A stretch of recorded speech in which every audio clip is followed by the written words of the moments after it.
This is the Valerion StreamMaster Plus 2 lifestyle projector. And I recently set this up in my Apple home theater room. In today's video, I'm going to tell you 3 things that you're going to want to know about this lifestyle projector before you decide to buy it. So without further ado, let's jump into the video. First off, I want to thank Valerion for sending this Out to me for a full, honest review so I could check it out for you guys. But they're not telling me what to say or what not to say. I'm telling you how my experience is with this the last couple months, in which I'm using this in my Apple smart home. But this also works with Lady A, aka Alexa, and Google Home. But this video is primarily going to be about Apple Home. And I'm not going to go over every single spec about this projector. You can read all about it. I'm just going to tell you about my experience and what I love about it and what could definitely be a little bit better in my opinion. And if you love tech as much as I do and love checking out new things, make sure you hit that subscribe button. And while you're at it, hit that like button. Also really helps out the channel. Now, the first thing that you're going to want to know is that this is just like a smart TV, but in a projector format. So you're going to be able to download all your favorite apps like Netflix, Prime Video, Apple TV, everything that you want to stream. You can have an app and stream it directly to this projector, which is really cool.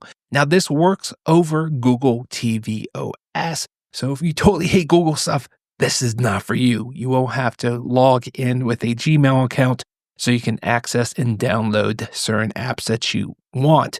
And to be totally honest, this is the only way I am watching stuff on this projector. I have no external sources. I don't have a cable box. I don't have gaming consoles hooked up to this.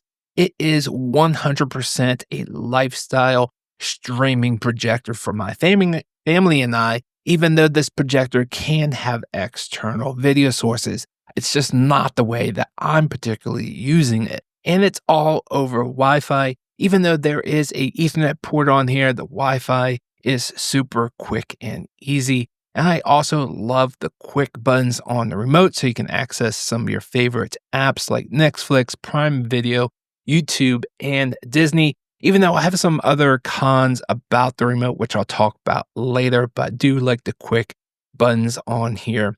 And then all your other apps you can favorite and it'll be on your home screen on the Google TV OS. And you can log in and quickly access the content that you want. Now, second thing you need to know is that this picture quality is amazing for a projector. Has about 2000 ISO lumens, so it's pretty bright. It's not the brightest, so if you have a lot of exterior light coming in, you do want to block that off. Maybe get a ALR projector screen that can help reduce some of that ambient light.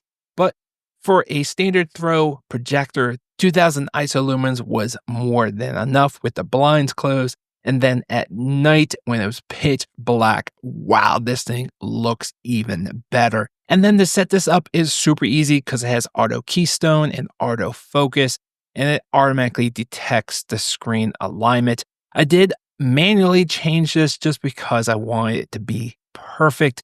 And it did pretty good in the auto keystone, but I wouldn't say perfect. So if you do want it perfect right along the edge of your projector screen, you might have to do it manually. This also has a display zoom, but keep in mind this is a digital zoom, not a optical zoom, which is more ideal. And also if your projector does get moved, obviously that's going to throw things off and you can use the auto keystone, but then you might have to use the manual just to make it perfect once again. But I ceiling mounted my projector, so it's really not going to move once I first set it up. But keep in mind, if you do move it around or you have it on the table in the center or on the side or somewhere where someone can bump into it and move it, having that auto keystone is really, really nice.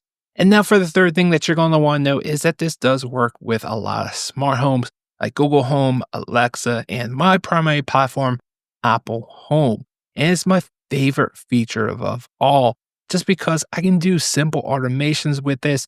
I can just sit down, press one button on the remote, turn on the projector, and that will trigger a automation. Simply in Apple Home, I have it turn off the lights, close the blinds and the shades, and then raise up the projector screen. because it's all set up in Apple Home.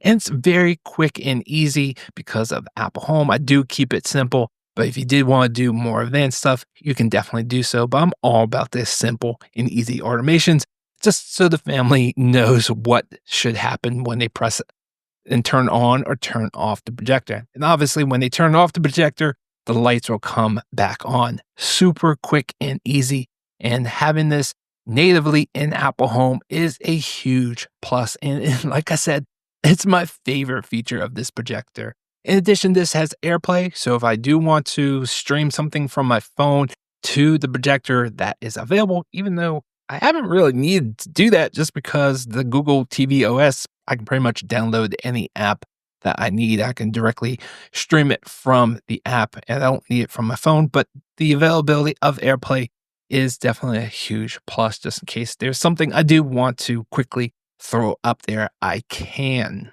But this is not all sunshine and roses. There are definitely a couple minor cons I have with this, but I am definitely nitpicking here because I really do like this projector. First thing, the box itself is really small and it does have built-in speakers, but they are not super loud. It's not something that you primarily want to use for your audio system. You really want to hook this up to a surround sound system.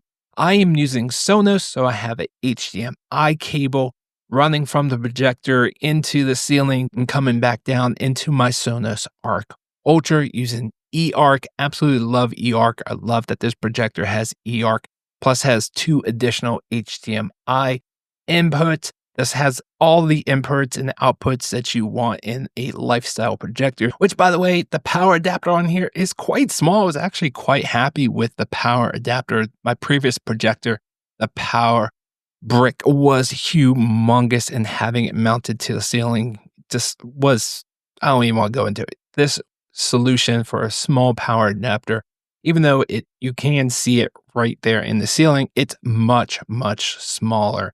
And I really like that you can just use that one wire if you want to, but if you did want to have a external sound system, which I highly recommend, or having this hooked up to external video sources like a game console or maybe a cable box or whatever you have, you can definitely do that here because it has those 3 HDMI ports and all the other ports that you might need, including 2 USB-A ports. I think one is 2.0 and one's 3.0. Which I really wanted to use that for my pop-up projector screen. I have this adapter that goes in there, and when the projector turns on, it knows to raise up the screen, and vice versa. When it turns off, it will lower down the screen. Unfortunately, because this works with Apple Home that needs constant communication, so the projector really never fully shuts down. It actually goes into a standby mode when you press the power button. Now, if you hold down the power button on the remote, you can fully turn it off, which will turn off those USB ports. But in normal operation, it's only going to power it down in a standby mode, which looks like it's off, but it's really not. And those USB-A ports actually stay on. So for my projector screen, that USB dongle did not work. I had to come up with another way to raise and lower my projector screen, which I did with a SwitchBot Hub 2. Which has a IR blaster, which my projector screen also has IR in addition to the RF Bluetooth signal. So I was able to automate it through the SwitchBot Hub 2, and it works perfectly. And then a second minor con is the remote. I really don't like the locations of the volume buttons, plus the volume buttons are not backlit. So you can really accidentally hit the wrong button, and the quick app buttons like for Netflix and YouTube are super close to the volume buttons. And unfortunately, I've made that mistake a million times already. And I really wish the volume buttons were placed differently or at least backlit.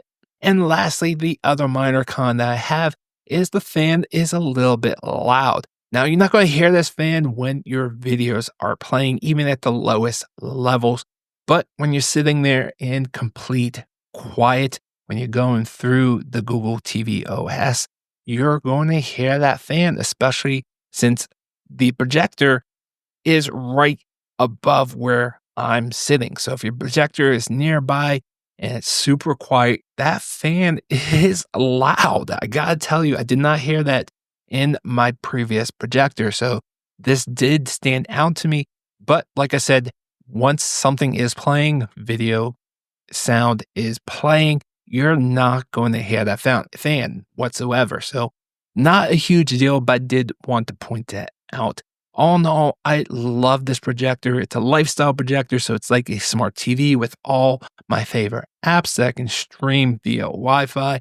Love that works with Apple Home, which is my primary platform, so I can automate directly off of it turning on and turning off. And then when it comes to brightness and picture quality, I gotta tell you, for the price, this is not bad at all. And I definitely give it a 2 thumbs up.